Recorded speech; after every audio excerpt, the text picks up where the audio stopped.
Yes, introduce of the day students. Today we are going to attend our next class of determinants. देखिए हम इससे पहले the और N 3 determiners कर चुके हैं. नेक्स्ट है ईच और एवरी. देखो कई बार हम ईच और एवरी को सेम ही कंसीडर कर लेते हैं, बट ऐसा नहीं है. दोनों के मीनिंग में डिफरेंस है. ईच तब यूज होता है जब डेफिनेट नंबर्स होते हैं, हमें नंबर का पता होता है. दोनों ही सिंगुलर काउंटेबल नाउन के साथ यूज होती हैं. ठीक है, अनकाउंटेबल के साथ भी यूज होती हैं, बट जब हम उनकी फ्रीक्वेंसी वगैरह को शो कर रही होती हैं, जैसे एवरी टाइम है. ठीक है, और एवरी और ईच दोनों ही सिंगुलर के साथ यूज होते हैं, सिंगुलर नाउन के साथ. और इन दोनों में डिफरेंस ये कि जब हमारे पास डेफिनेट नंबर होता है, वो नंबर हमें नॉन होता है, तब हम ईच का यूज करते हैं, अदरवाइज एवरी का यूज करते हैं. देखिए last week dash was a fine day. Last week हर एक दिन एक अच्छा दिन था. अब हमें पता है कि वीक में कितने डेज होती हैं, 7 डेज है. मीन्स ये नंबर हमें पता है डेज का, तो हम क्या करेंगे, each clear dash of the 5 girls. देखो यहाँ हमें नंबर का पता है, how many number of girls, 5. Dash of the 5 girls was given a prize. 5 girls में से हर एक को प्राइज दिया गया ना. तो अब हमें टोटल गर्ल्स का नंबर पता है, उनमें से हर एक को दिया गया है, तो हम क्या करेंगे, ईच. नेक्स्ट देखिए dash of the captains was ready to play in the match. अब देखिए मैच में जब भी कोई टीम्स खेलती हैं, कोई मैच खेला जाता है, तो 2 टीम्स ही होती हैं. 2 टीम्स ही होती है ना जब भी कोई एक मैच खेला जाता है. तो अब हमें पता है कि वो कैप्टन्स भी 2 ही होंगे. इट मीन्स ये नॉन नंबर सेंटेंस क्लियरली आपको नहीं बताता है. ऐसे सेंटेंसेस कंपटीशनल एग्जाम्स में बहुत पूछे जाते हैं, तो इनको ध्यान से करिएगा. अब जो कैप्टन्स हैं, हमें पता है कि एक मैच में 2 टीम होती हैं, तो 2 ही कैप्टन्स होंगे. तो हम नॉन नंबर है, हम क्या करेंगे, ईच. नेक्स्ट देखिए dash child would have milk every day. हर बच्चे को डेली दूध पीना चाहिए. अब हमें बच्चों के नंबर का पता नहीं है कि कितने बच्चों को डेली दूध पीना चाहिए, हर एक को. अब हमें नहीं पता कि टोटल कितने हैं, तो हम यहाँ क्या यूज करेंगे, ईच या every, every child, every child. देखो बुक्स में बहुत सारे रूल्स दिए होते हैं, कहीं बताया होता है कि जब 2 या 3 होते हैं तो हमें ईच यूज करना है, 2 या 3 से ज्यादा है तो हमें एवरी यूज करना है. बट किसी भी बुक्स में आप जितनी मर्जी बुक्स पढ़ लेना, आपको क्लियर कहीं नहीं दिया होगा कि ईच आएगा या एवरी आएगा. लास्ट में टीचर आपको कह देता है कि अंदाजा लगाना होता है कि कहाँ ईच आएगा, कहाँ एवरी आएगा. नहीं, बिल्कुल भी नहीं. जहां आपको पता है नंबर ऑफ स्टूडेंट्स का, चाहे वो आपको क्लियरली दे दे, जैसे मैंने यहाँ 5 दिया, या फिर आपको इस तरह से दे दे कि आपको कॉमन सेंस यूज करनी पड़े, जैसे कि ये कैप्टन्स वाले में. ठीक है, वहां ईच आएगा, अदरवाइज एवरी आएगा. आप कहीं भी किसी भी सेंटेंस में अप्लाई करके देख ले. Dash day is not a Sunday. हर दिन संडे नहीं होता. अब हमें नहीं पता वो 2 दिनों की बात कर रहा है, या 10 डेज की बात कर रहा है, या 15 डेज की बात कर रहा है, कि 15 डेज में हर डे संडे नहीं होता, या 10 डेज में हर डे संडे नहीं होता. हमें यहाँ नंबर ऑफ डेज का पता नहीं है कि वो कितने डेज को संडे की बात कर रहा है. ठीक है, तो हम क्या करेंगे, every day. Every day is not a Sunday. हर दिन संडे नहीं होता. मुझे लग रहा है कि इतने सेंटेंसेस से आपको बहुत अच्छी तरह से समझ आ गया होगा. अगर फिर भी आपको डाउट्स हो तो कमेंट बॉक्स में आप लोग डाउट कर सकते हो. ठीक है, अगर इजी वे से आपको समझ आ रहा है तो लाइक और शेयर करना मत भूलिएगा. ठीक है, नेक्स्ट देखिए मच, मैनी और मैनी ऑफ. पहले हमारे पास ये 2 ही होते थे, मच और मैनी. अब ये भी कंपटीशन में काफी पूछा जाता है. कंपटीशन एग्जाम और बोर्ड क्लासेस मेरा मेन पर्पस है. 10th में डिटर्मिनर्स आते हैं, बाकी ये 6th to 12th तक किसी भी क्लासेस के स्टूडेंट्स या फिर कंपटीशनल एग्जाम्स के स्टूडेंट्स के लिए ये क्लास काफी बेनिफिशियल है.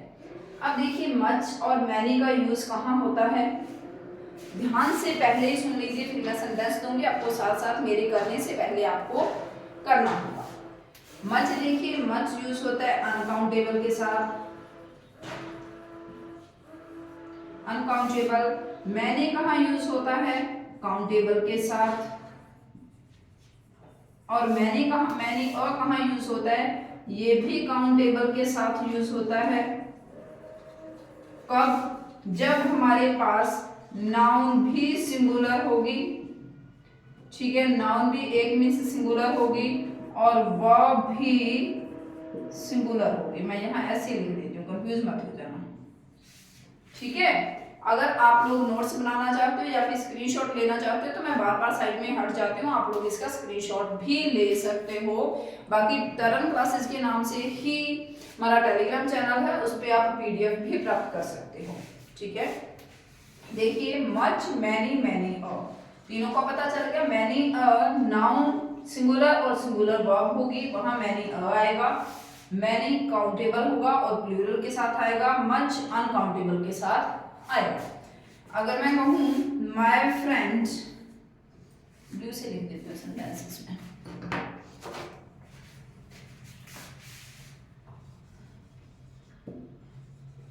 My friend have dash cars, मेरे फ्रेंड के पास बहुत सारी कार हैं। अब क्या लगाओगे आप, कार क्या है, काउंटेबल है, हम क्या लगाएंगे, मैनी, ठीक है। अगर मैं कहूं शी हैड डैश रुपीस, अब बताइए आप क्या करोगे, रुपीस काउंटेबल है, हम क्या लगाएंगे, मैनी, ठीक है। बट अगर मैं कहूं आई हैव डैश मनी, मेरे पास बहुत सा पैसा है। अब देखिए ये सेंटेंस जब एग्जामिनर पूछ लेता है ना तो आप लोग कंफ्यूज हो जाते हो, कैसे।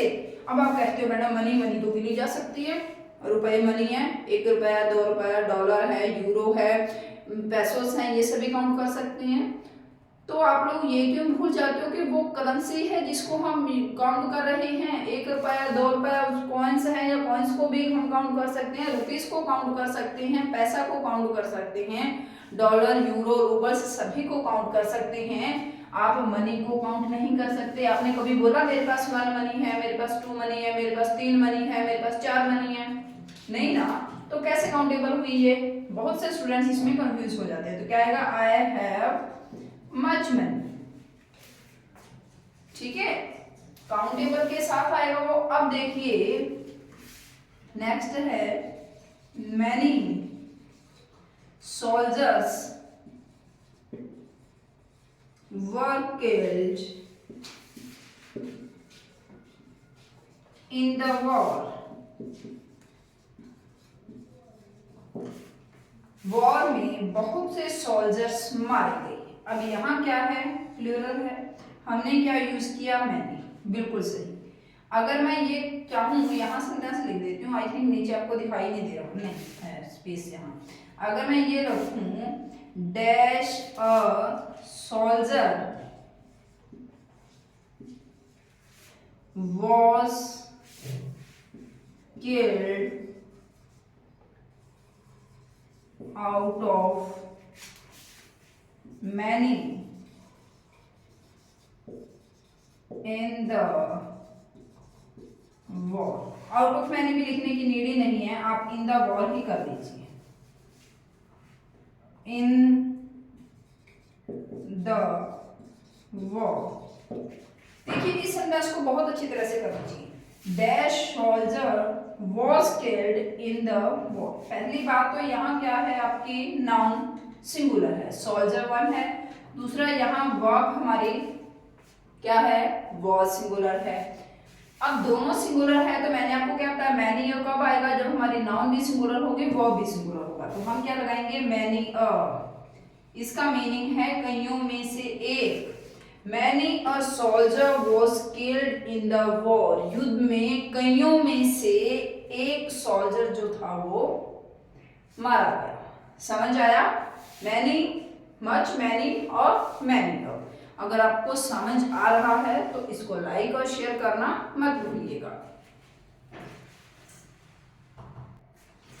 देखो ये सेंटेंस मैं ऊपर ही लिख देती हूँ, मुझे लग रहा है कि ये नीचे आपको दिखाई नहीं दे रहा है। Many soldiers were killed many soldiers were killed in the war।